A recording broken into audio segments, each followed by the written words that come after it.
All to welcome Mr. Kant. Ladies and gentlemen, please be seated. It's over to you, Mr. Dinesh.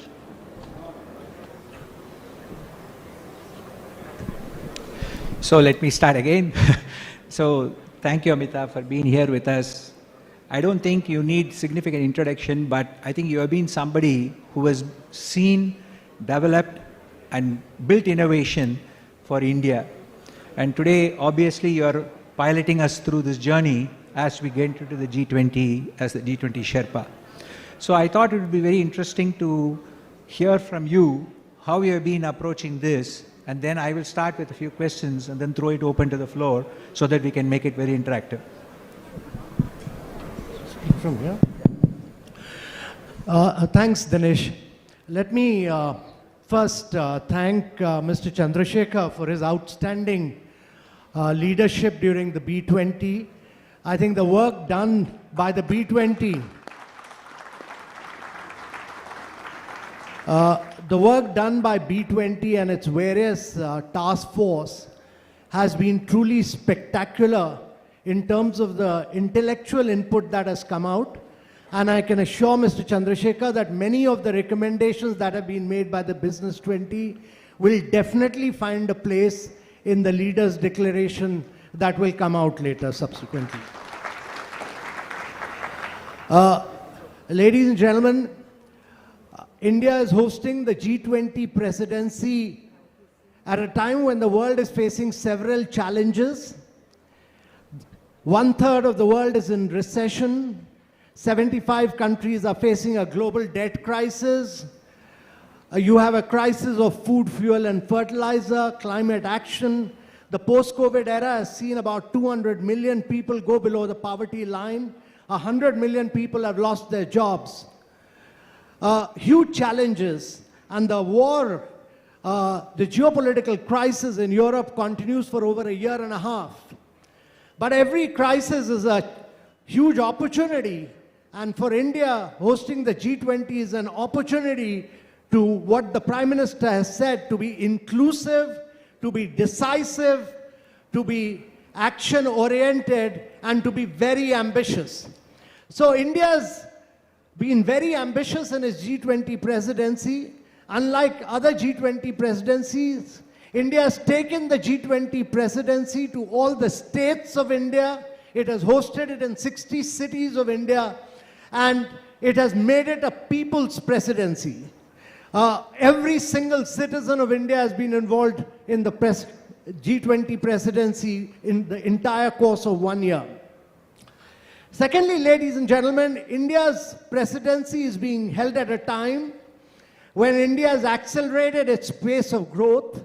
India is the 5th largest economy in the world. It will soon, in 2027, be the 3rd largest economy in the world. And it is doing this as a lively, vibrant democracy, with a leader, and it's important to say this because the leadership of G20 is being held by the Prime Minister, who's a democratically elected Prime Minister 2 times over, and whose popular rating still continues to be above over 70%, 75%. And therefore, the leadership of the G20 is very critical. But it's also being held at a time when India has taken vast number of developmental measures. In the last 7 years, we've constructed over 40 million houses, which is like making a house for every single Australian. We've made over 110 million toilets, which is like making a toilet for every single German. We've provided water to 223 million households, which is like providing water to every single citizen of Brazil.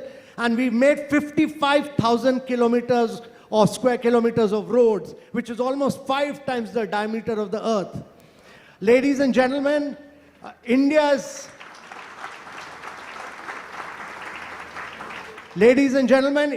driven the digital agenda. We do 46% of the real-time fast payment in the world. We do 11x payment of what United States and Europe do. We do 4x of what China does.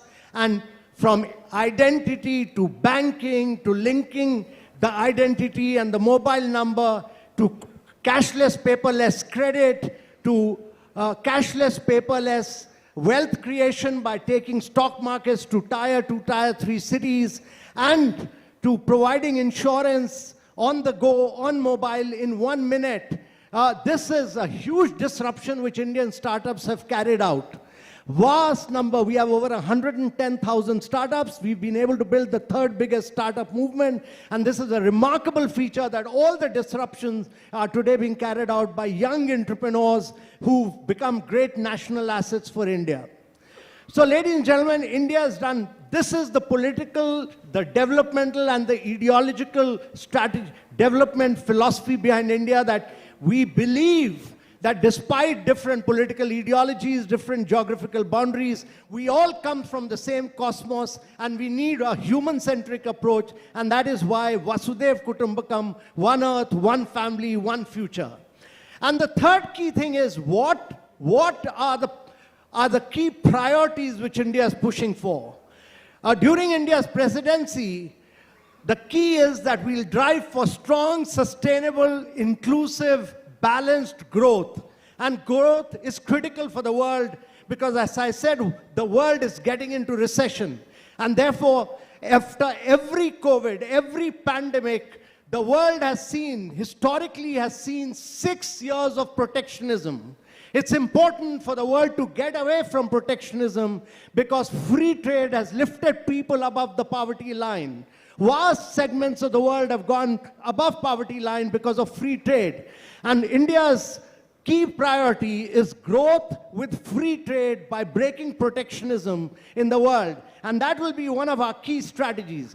The second key priority is that the post-COVID era has seen the world decline instead of progressing in sustainable development goals.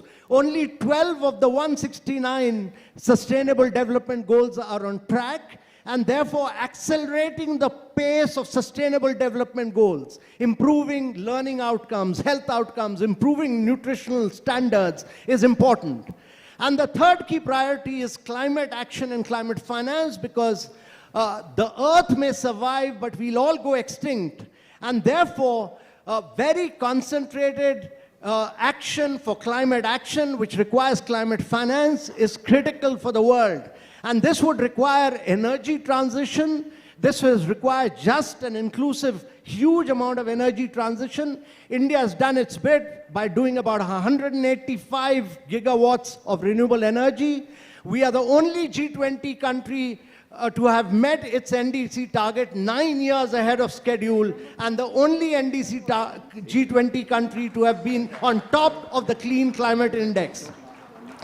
So ladies and gentlemen, both SDG and climate require long-term resources, as was said by the private sector. It requires over about 5 trillion of resources. Ladies and gentlemen, the world is not short of resources. 5 trillions only, but the world has close to about 350 trillion of resources today. The investment companies, the asset companies, the pension funds, the insurance funds themselves alone have 150 trillion worth of resources. And therefore, but the challenge is that the risk of developing countries is very different from the risk of developed parts of the world. But all the growth is now going to come from Global South. The IMF predictions are that this year, 80% of the global growth is going to come from Global South, because the demographics are young, there's low dependency burdens. And in the next 2 decades, 2/3 of the global growth is going to come from Global South. If Global South is going to drive the global economy, because the western part of the world will be aging, the population in India and other emerging markets will keep getting younger, you need resources to flow in here. And that would require multilateral financial institutions to be restructured and redesigned. They were made in the post-World War II period, the post-Bretton Woods period, when there was no challenge of SDG, when there was no climate change crisis. And therefore, they need to be restructured to confront the climate change and bring in new instruments like blended finance, first loss guarantees, and credit enhancement to allow private capital to flow into the global south. And this, to our mind, is the most critical issue. The other key priority for India is technological transformation and digital public infrastructure. The digital public infrastructure model of India is unique, it's open source, it's open APIs, it's interoperable, and has allowed every Indian to do fast payments. It's enabled us to provide access to education, to create a whole range of new infrastructure like DigiLocker, etc., which has the data is owned by the citizens, and therefore it's a very different model from what the other parts of the world have created. The challenge is, if you look around the world, 4 billion people of the world do not have a digital identity, 3 billion people do not have a bank account, 133 countries in the world do not have fast payments. So if you want to do inclusion, which is the top priority of Business 20, Mr. Chandrashekar said #1 priority is inclusion. And if we want to do inclusion, then digital identity, bank accounts, fast payments are a must. And therefore, technological transformation is really the key to the world. And that is what we will drive it during India's presidency. The last key priority for India is what the Prime Minister has focused on, women-led development. Because India believes that 50% of the population of the world are women. It's important, if the world has to grow, you need equity, you need inclusiveness, you need basically bridging the gender digital divide, you need better learning outcomes, health outcomes, and breaking the vicious cycle of malnutrition for women, so that this 50% of the race, or the human race, will accelerate the pace of change. And they have to be put into leadership positions. So ladies and gentlemen, these are the key priorities for India. A different philosophy of one earth, one family, one future. Priorities which will radically transform the world towards a human-centric approach, and making this a people's presidency have been the key aspects of India's G20 presidency. Thank you. Thank you, Amitabh. Thank you. Really, I think it sets a tone for how the G20 is going to be looking at this. I thought, considering the time, I will directly go ahead and take about 3 questions from the audience, and then you can club them together and answer. So, anyone would like to ask a question to Amitabh? Okay, so I will start with a very quick question. So, I think from all of the approaches, how do you see those coming together under the what I would call as a 360-degree approach to growth and lifestyle, which I think the Honorable Prime Minister has spoken about? And how do you see that impacting not just India, but also the developing countries and across the globe? So Dinesh, we are having negotiations are going on every day. Actually, they start around 2 o'clock, they go up to 2 o'clock in the night. These are very contested negotiations because every single country is at a different stage of development. There are different national circumstances. Saudi Arabia has different national interests than United States, and Europe has different interests from China and so on. So these are very contested, every word is fought for in these negotiations. But the challenge is to bring in consensus. And one key area where consensus has been brought in to a great extent is on lifestyle for sustainability, because it's not just the governments who will bring change to climate action, it's individual behavioral change. What is today called as nudging behavioral change. We keep our lights switched on, we keep our fans switched on, we keep our water taps changed on. So what the Prime Minister said is that it's not the leaders, it's not the governments, bring the change from individual. And therefore, if every single individual contributes to climate action, the world will be a different place. And therefore, we've come out with with principles of lifestyle for sustainability, which have been accepted by every single country. We'll take them forward, and then we'll take them forward to implementation, because the International Energy Authority has said, IEA has said, that mere behavioral change will actually lead to a 30% reduction in greenhouse gas emission. And that's huge. Thank you. And also I would like to acknowledge the presence of Mr. R.K. Singh, Secretary DPIIT. Thank you for being here with us, sir.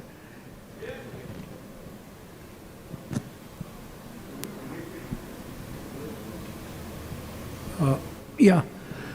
How can G20 help in bringing peace between Ukraine, and I think our Prime Minister can play a very important role, the war in Ukraine?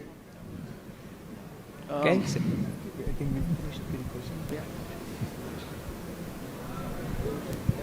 Hello. Go ahead. Here. Thank you, Mr. Dinesh. Mr. Kant, this is Shukla from Mahindra Group. You made a very pertinent point that there is 150 trillion floating in various institutions, private sector institutions, and all we need is perhaps 5 trillion. You also pointed out there are different risks in global south from the developed countries. What are we thinking about addressing those developed south, the global south, so that this money feels comfortable coming in there? Thank you.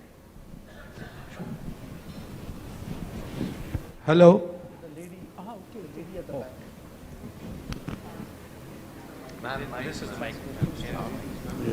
Thank you, Amitabh. I really appreciate it. Purnima Warrior, National US India Chamber of Commerce, Advisor to Secretary of Commerce for 7.8 million minority businesses of US, $1 trillion economy of US.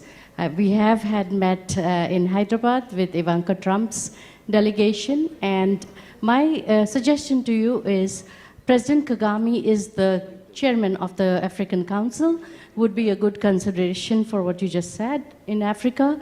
Kigali Bank chairman would be a very good asset for the funding that you are talking about. There is a lot of resources, and yes, they are very prominent in Rwanda. A couple of suggestions that I have already said, but I don't want to take up time here, but also wanted to talk about, a World Rocky Day that Prime Minister can create. Our AKHI stands for Raising Awareness and Knowledge Through Humanitarian Initiative. There's an economic development side of this. A flimsy thread of love, but carries very important message of brotherhood and peace. Thank you very much. Shobna, go ahead. We'll finish. You know, I've always heard you talk so positively. I mean, if anyone ever has a doubt about India or the world, I think we just have to hear Mr. Kant, and you just tell the narrative so fantastically. But I really want to know, what are your worst nightmares? What is the risk that you think of all these wonderful things that you talk about that are actually happening, but if they don't scale or something goes wrong, what really scares you? Well, let me first start with Shobna's question, because I think that's the easiest. First of all, I don't have any nightmares. I sleep very well. I try and do a morning exercise. I get inspired from Chandra still doing marathon runs. So that's an inspiration for many of us. So I spend about 1 hour and a half on my exercise, and no nightmares at all. The challenge is, actually G20 it's a tough job, because to be able to convince all the Sherpas that this is what the world needs, and this is where we need to take the world to. And every single country has its own national perspective. You have to align them to a global perspective and take them to say that this is required not for your country, but for the world, for every single citizen of the world. And that's important. And that's a huge job, very tough, challenging job. On the issue of what the lady from there asked about, let me say that India's presidency is one of its high features, very high features will be that it's really emerged as the voice of the global south. 6 of the fastest growing 12 countries is actually coming from, if you look at the 12 fastest growing countries in the world, 6 of them are actually coming from Africa region. And so throughout our presidency, one thing that we've done, it started with the Prime Minister having a Voice of the Global South Summit, where he met 125 leaders, and his advocating by writing to all the leaders that African Union must have a permanent membership of G20. And this is the first time after decades that Africa, we are spearheading a movement to get African Union a permanent membership of G20. And that would make G20 a very, very inclusive body, because that will give membership virtually to 55 countries of African Union. So it's a remarkable, and this move of the Prime Minister has received overwhelming support from all the leaders of the world. So we are very hopeful that this would really be a really remarkable feature of India's presidency to our mind. And the third question that was asked about $5 trillion being the need and $150 trillion being available. I think the key to that is that multilateral development banks, they do a lot of direct funding based on their balance sheet. They need to go beyond their balance sheet and look at global balance sheets and actually move to indirect lending so that they are able to utilize the instruments of MEGA, first loss guarantees, credit enhancement to enable 15 times more resources to flow in, to flow into Global South. That is the key to my mind, because if Global South grows, if 2/3 of the growth is going to come from Global South, and if resources are made available and backed by good governance in the Global South, then the world will grow for the next 3 to 4 decades. That is the reality of the world, and it's very important that multilateral financial institutions, the international financial architecture, both the international financial architecture is heavily weighed against the Global South right now. Instead of resources flowing in from the developed world to the developing world, actually resources are flowing out from in developing world to the developed world. This financial structure needs to be realigned. The multilateral development banks need to put greater amount of indirect lending into the Global South. That is really the key. Money is available in plenty with all institutions. Yeah, please. Yeah. So, one last question, which I think the gentleman, Mr. Goel, asked here about, about providing, ensuring that on the Ukraine war. Let me say that G20 is actually an economic body. It's a body for growth. The political body is the United Nations. But issues of war lead to challenges on food, fuel, and fertilizer, and therefore there's a huge implication in terms of economics. That's what other countries are saying. The war is not our creation. The war is not our creation. Our challenge is to put developmental issues right in the forefront. And that is the challenge. The world's challenge is to handle the developmental issues. On the issues of war, last year in Bali, we fell back on the United Nations resolution, and we are quite hopeful. We are quite hopeful that we'll convince everybody to find an amicable issue to the geopolitical issues. Thank you. Sorry, we'll finish with that question, yeah. Thank you. My name is Seema Chaturvedi. Amitabh, I have had the pleasure of meeting you a few times before. What I want to qualify a statement you made. The fastest growing economy is not a country. It's actually women. And my question is, and that's globally true. So I represent, thank you. And this is not meant to be a political statement. I'm actually a fund manager myself, actively investing at the intersection of gender smart, gender equity, and climate action. Request to the G20 delegates, as somebody who spent 30 years investing and making people rich, my request is let's definitely focus on women-led development is brilliant. Focus on women entrepreneurs, focus on women self-help groups. But one very significantly catalytic movement is supporting the allocators of capital, i.e. fund managers, because there is a very highly studied correlation between female-led fund managers and female-backed or female-led enterprises. So if we can encourage multilateral banks, development banks, to focus on this category of supporting women fund managers, that can be a very significant game changer in bringing forth that whole population, which is usually 50% of any country. So India's G20 presidency is fully aligned with your perspective. Thank you. Fully aligned.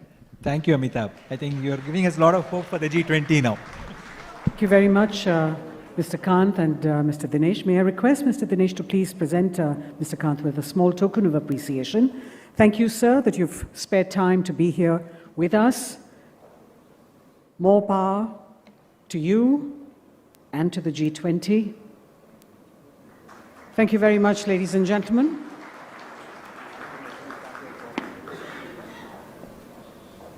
Ladies and gentlemen, we move on to the next plenary session, which is AI for Business and Societies, Opportunities and Regulations. May I request you all to please remain seated. Those of you who do not have a seat in this hall, we have an adjacent hall called Shah Jahan, where we have adequate seating. So please do join us in Shah Jahan.